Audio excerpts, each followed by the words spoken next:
Hi, Steve Nash here. Welcome to my weekly update. I recently put out a piece on Substack where I was comparing the sort of current situation in the car industry to what happened in the Swiss watch industry back in the early 1970s when quartz watches came into existence. Actually, it was the Swiss that invented the quartz watch movement, but it was Seiko who really commercialized it. The Swiss sort of invented it and buried it, a little bit like what Kodak did with the digital camera, and we all know what happened there. Well, if you didn't know,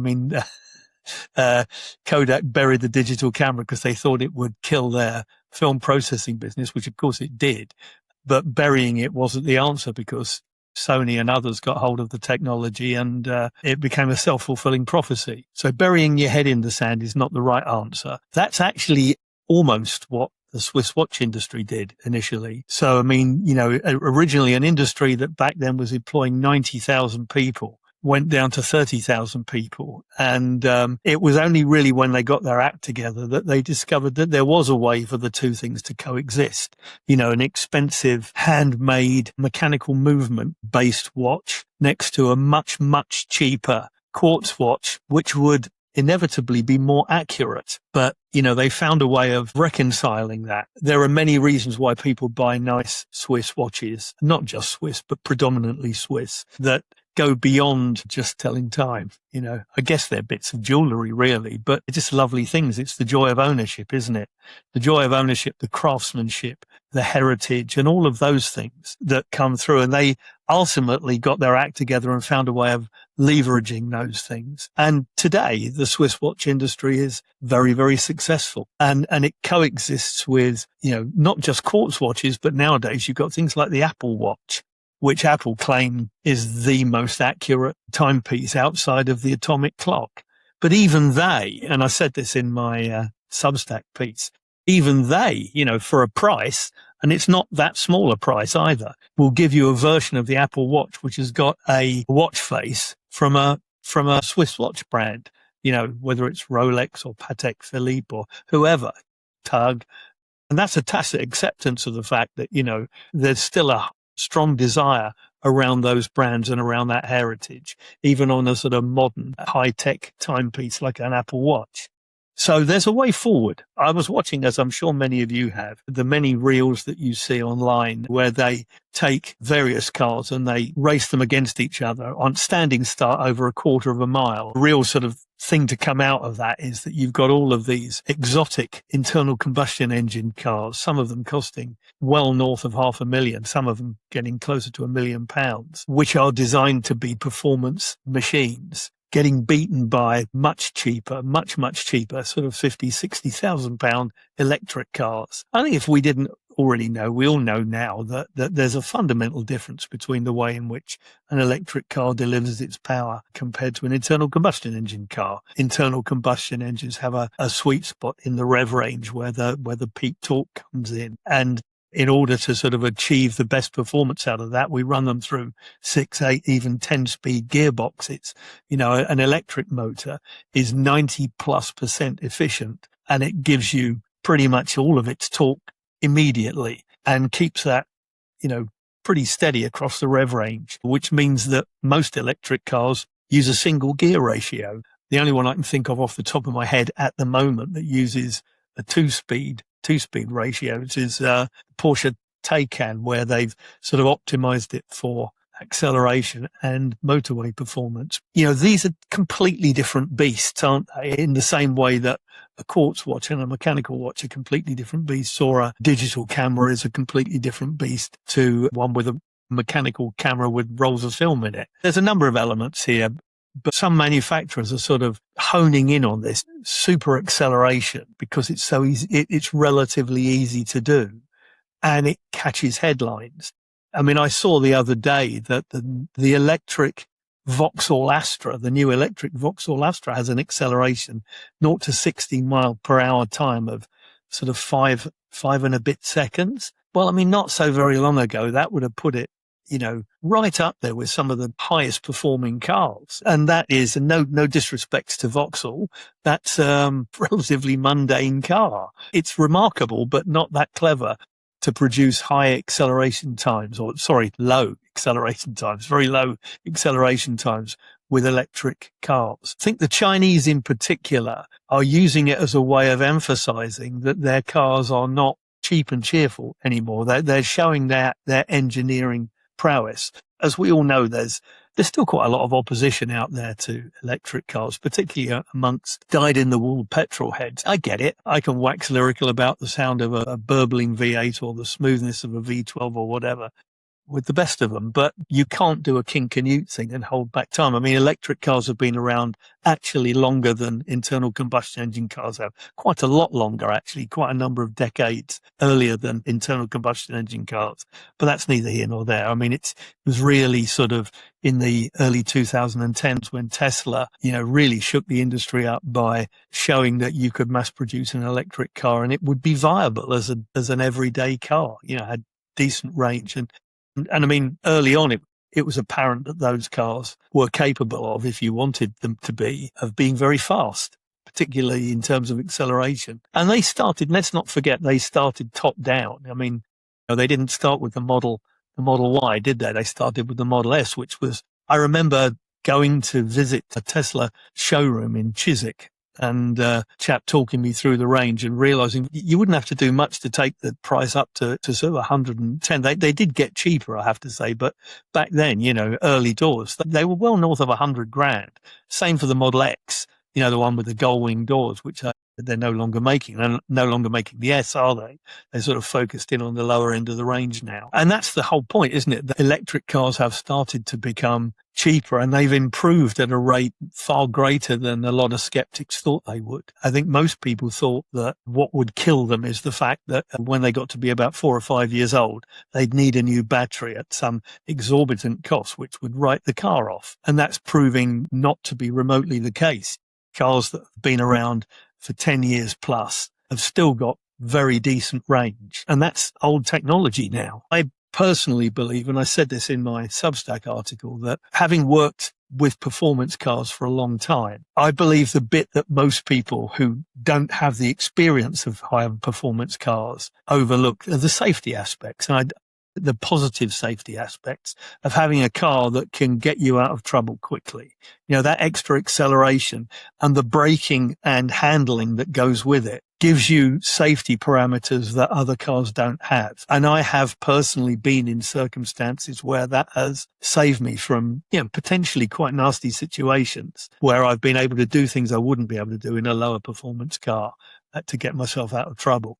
But it's questionable what the benefit is in everyday use of a 0 to 60 acceleration time in under 4 seconds, because some of these acceleration times seem almost impossible. I mean, you're almost getting to the point where you're defying the laws of physics. You're going to arrive before you've left. The fastest acceleration time was the Rimac Nevera that accelerates from 0 to 60 miles an hour in 1.66 seconds. That's crazy. And I looked at that and I thought, I don't actually know who Rimac are. So I started to investigate, and Rimac is a company that was established in that traditional home of automotive, Croatia.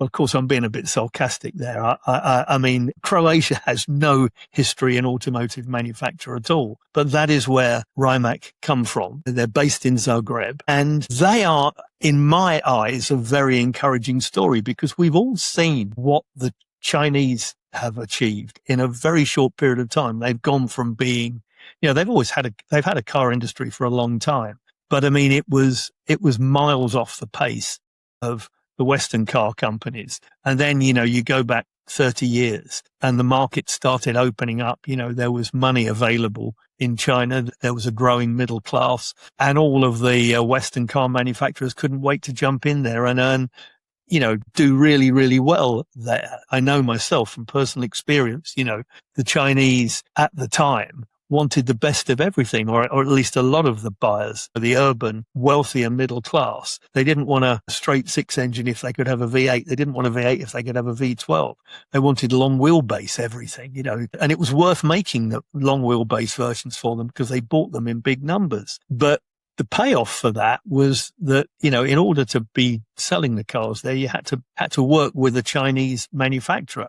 So they learned a lot. But one thing that they were aware of was that with the advent of electric cars, it would have taken them a month of Sundays really to catch up with where the established manufacturers were with internal combustion engines. Maybe they never would have caught up. Certainly they wouldn't be where they are today. But with the advent of electric vehicles, they realized that it was pretty much a level playing field. And they've been very clever. They've been very clever. You can't take that away from them. They've had a long-term consistent policy, which is easier to do in a command economy, let's be honest. What they did with their Belt and Road scheme, going around to developing countries and saying, we'll build you hospitals, your airports, your stations, your, railways and roads in return for your raw materials. We all watched them do it.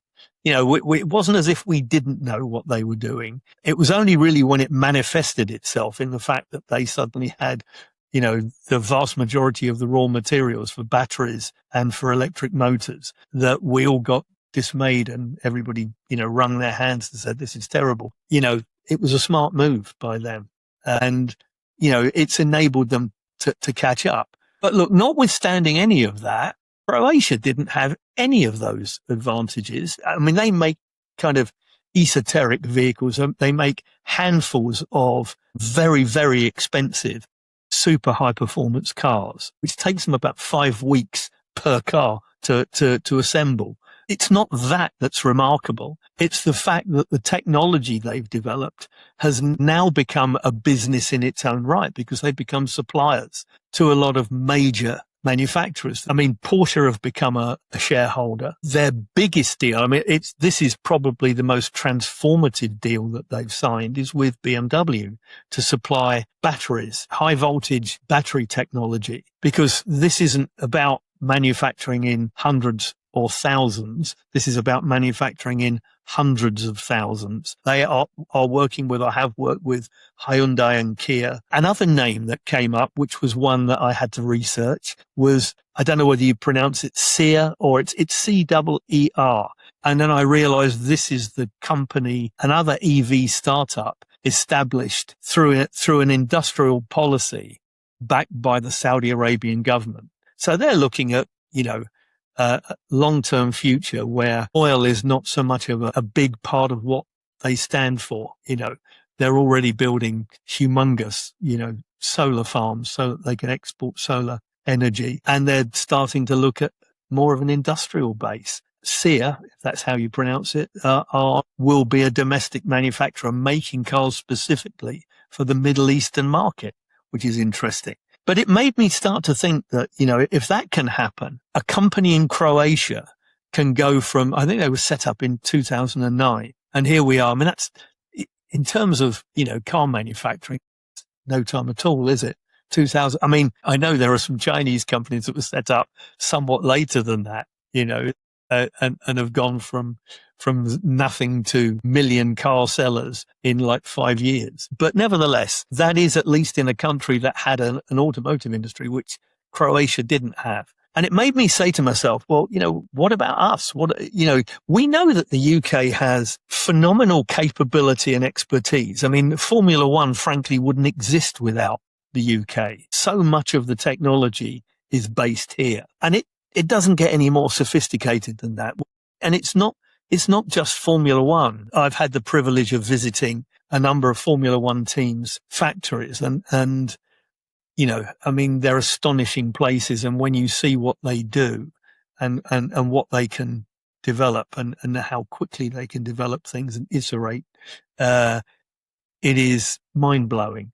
But I also visited, Motorsport, which is a company based up in Cumbria, of all places. I mean, beautiful part of the world, up sort of near the Lake District. Not the most obvious place to have an organization like this, but they operate at the very highest level. They develop all Ford's rally cars, and all of Bentley's racing cars, as it happens, and super, super sophisticated.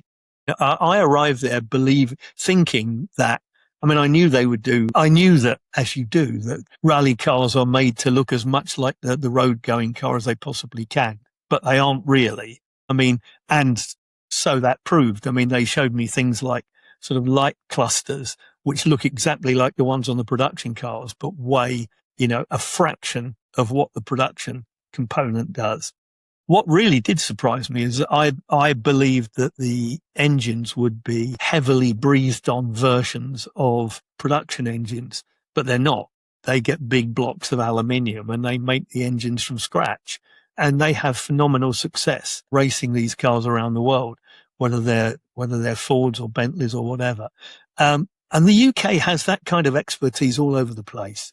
I already said that, the Bugatti Tourbillon, I think it is, which when I was looking at the fastest cars from 0 to 60, it was the first one in that top few that wasn't fully EV. It's a hybrid internal combustion engine car, but it's a Cosworth engine.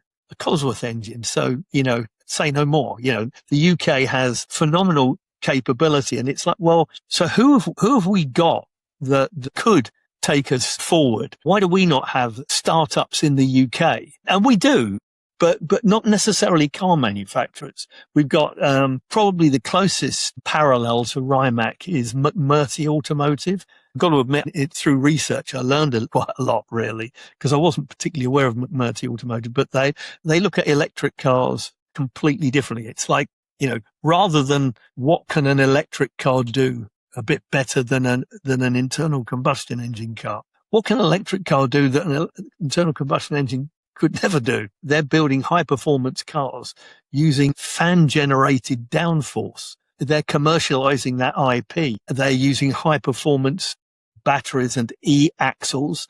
I mean, they have the potential to sort of rival a Rimac, I suppose, with the right investment and the right backing. We've just got to make sure that companies like that don't get swallowed up by foreign investors, because that happens so often here.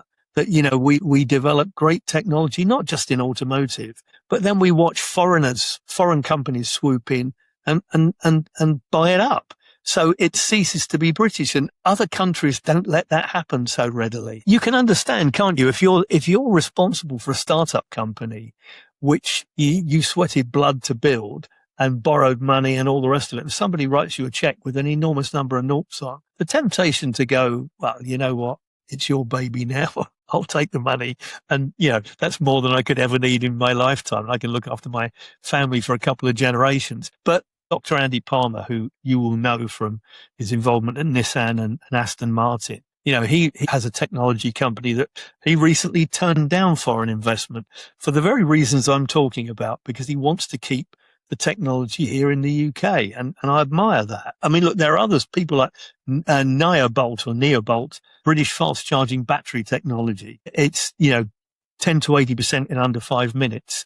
Helix, based in Milton Keynes, an electric motor company, electric motor and inverter specialists who actually supply motors for McMurtry, as it happens.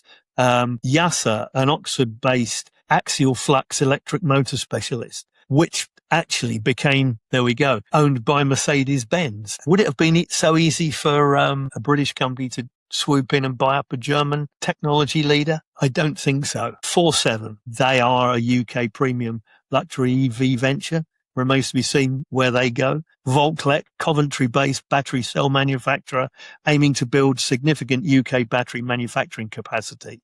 Watt electric vehicle company, another EV engineering company. I mean, there are many. I mean, if you broaden the picture out, of course, you've got sort of engineering from McLaren Applied, Cosworth, UAE, Fortescue, Lotus Engineering, and the sort of wider Motorsport Valley cluster that I've already talked about, that supplies Formula One. I have great faith in British ingenuity. We sort of led the world industrially, whether it was in so many things.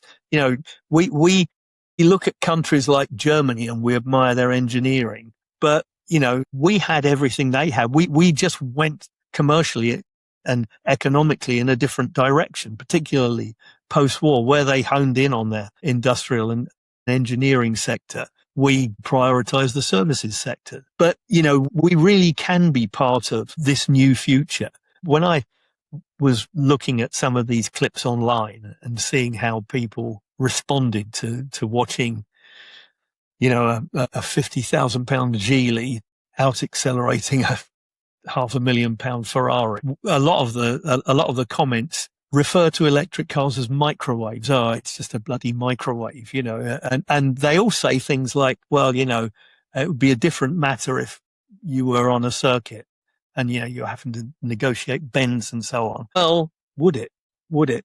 I mean, I've seen some of the most sophisticated electric high performance cars. I know Neo has a car that broke a lap record at the Nürburgring, which has 4 electric motors, 1 in each hub, super smart suspension and handling technology, traction controls and so on. The idea that they're only fast in a straight line is a bit naive. There are things that you can do with modern control electronics, particularly when you're able to vector power around the car from wheel to wheel, provide amazing advantages for electric cars. So, we just have to get used to that. We just have to get used to the fact that, as it happens, camera enthusiasts still buy very expensive traditional cameras that you load film into. And like I said, the Swiss watch industry is burgeoning, actually. It's doing incredibly well. People still enjoy wearing a nice timepiece on their arm, despite the fact that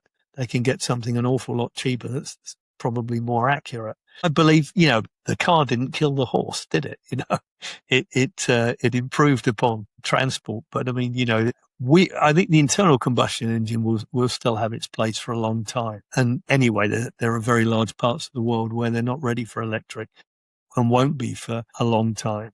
And that's why, world manufacturers like Toyota still focus on all of the technologies rather than, putting all of their eggs into the electric basket. But interesting times. I'd love to know what you think.